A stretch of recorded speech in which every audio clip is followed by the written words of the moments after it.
দেবর্ষি নারদ বলেছেন, এই কলিযুগের মানুষেরা যারা জানতে পারবেন কৃষ্ণ ভগবান, সে যদি কৃষ্ণের ভক্ত না হয় তবে জনম জনম ধরে যত পাপ করেছে সমস্ত পাপ থেকে ওই দিনেই মুক্ত হয়ে গেছে যেদিন জানতে পেরেছে কৃষ্ণই ভগবান। হরি।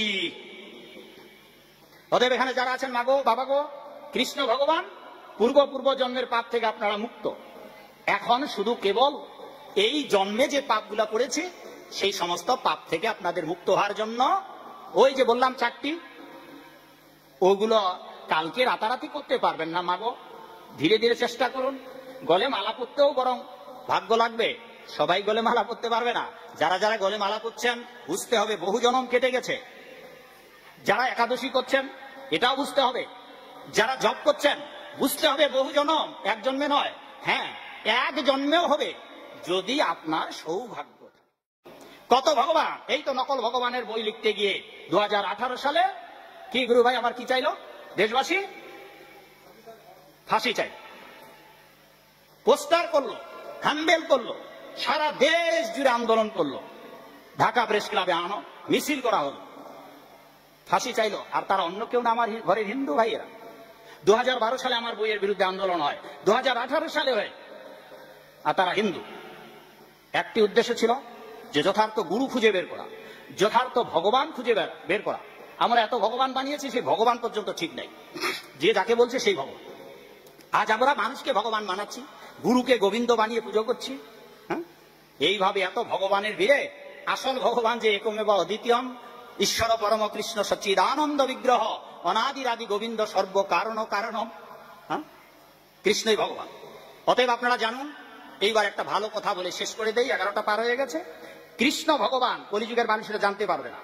দেবর্ষি নারদ বললেন, কলিযুগে কেউ যদি জানতে পারে কৃষ্ণ ভগবান, কৃষ্ণ ভগবান, বাবা কে ভগবান?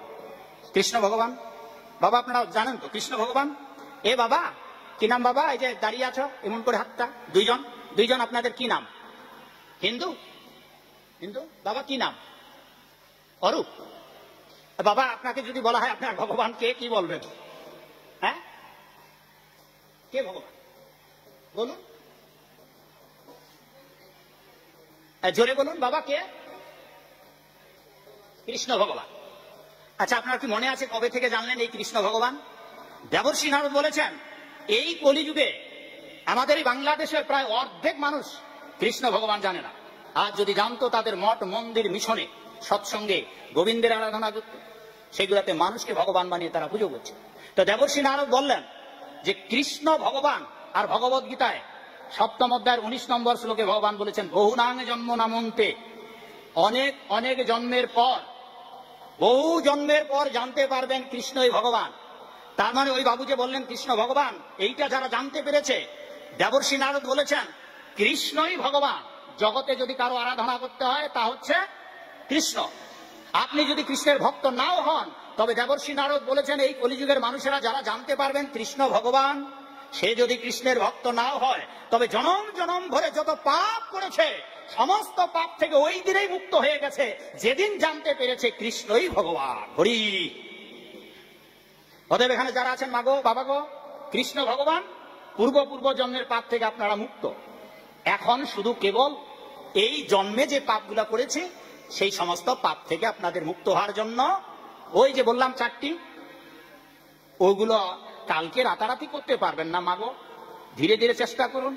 গলে মালা পরতেও বরং ভাগ্য লাগবে, সবাই গলে মালা পরতে পারবে না। যারা যারা গলে মালা পরছেন বুঝতে হবে বহু জন্ম কেটে গেছে।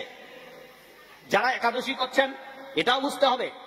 যারা জপ করছেন বুঝতে হবে বহু জন্ম, এক জন্মে নয়, হ্যাঁ এক জন্মেও হবে যদি আপনার সৌভাগ্য থাকে। অতএব বাবা আর নয়, ভক্তি সিদ্ধান্ত সরস্বতী ঠাকুর বলেছেন বা আচার্যরা বলেছেন, আপনি ধীরে ধীরে ধীরে ধীরে এ জন্মে নয় পরজন্মে নয় তারপরে জন্মে ভগবানের কাছে যেতে পারবেন। কিন্তু ভক্তি সিদ্ধান্ত সরস্বতী ঠাকুর বললেন যে কেন দেরি, এই জন্মেই যেন আমরা যেতে পারি। কেবল তো 4টা নিয়ম বাবা। আপনাদের যাদের চুলদারি পেকে গেছে বাবা, জীবনে তো অনেক খেলেন মাগো, এখন বয়স মা কত হয়েছে? 50, 60 মাগো, 60 বছর ধরে খেয়েছো। আচ্ছা 10 বছর বাদ দিলাম বাপের বাড়িতে, যখন ছোট ছিল তখন মনে নাই, 10 বছর ধরে বাদ দিলাম, তাহলে 50 বছর ধরে খাইছো মা। এখন চেষ্টা করো, আর তো 1000 বছর বাঁচবো না আমরা। সেই জায়গাটায় গিয়ে দাঁড়িয়ে আপনি ভাবুন যে এত বছর খেলেন, এখন মুখটা বন্ধ করুন, কারণ আপনাকে চলে যেতে হয়। আর যতগুলা কেটেছেন খেয়েছেন, ততগুলা যে আপনাকে খাবে নরকে, সেই শাস্তি কিভাবে আপনি লাঘব করবেন? সেই জন্য বাবা, যারা খেয়েছেন, যারা অনেক সময় কাল গেছে, বড় অসহায় হয়ে যাব বাবা, বারবার এই জগতে আসতে হবে, তা কাজেই চেষ্টা করুন না, একবার চেষ্টা করুন, খেয়েছেন আর খাবেন, হয়ে গেল। তবে রাতারাতি হতে পারবেন না, তবে চেষ্টা করতে করতে আবার কবরে যাবেন না, ঠিক আছে? চেষ্টা করতে করতে যদি কবরে যান, হ্যাঁ, ওনার 55 বছর আর আমার 56 বছর, উনি বলতেছেন ওনার 55 বছর বয়স আর আমার রানিং 56 বছর, তো চুল টুল পাইকা টাইকা শেষ, হ্যাঁ, হাফ সেঞ্চুরি তো হয়ে গেছে, আর কতদিন বাঁচবে বলেন তো? আর এখনো যদি খাইতেই থাকে, তাহলে ভাগবত আসলে কি লাভ হবে? পান আছে তো নাকি মুখে? আচ্ছা কথা দেন তো বাবা, কতদিনে ছাড়তে পারবেন?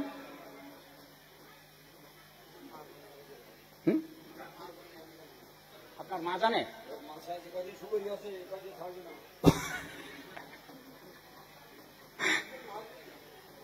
এই দেখেন, এখন আমাকে উপদেশ দেবে।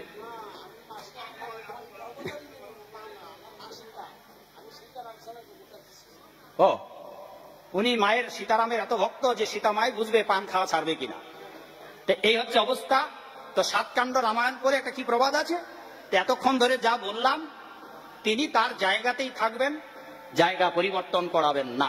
তা সেই জন্য আমি ওই ইংরেজিতে প্রবাদটাও বলেছিলাম, ডায়ালগটা, যে যদি নিজেকে পরিবর্তন করাতে চান, তবে আপনাকে, যদি সাধু হতে চান, ভালো মানুষ হতে চান, যে জায়গায় আছেন ওইখান থেকে আপনাকে সরে দাঁড়াতেই হবে, নইলে আপনার জায়গাতেই যদি আপনি থাকেন, কোনোদিন আপনি সাধু হতে পারবেন। কারণ আপনারা যেখানে আছেন তো ওখানে আছেনই, এখানে আসার দরকার ছিল না।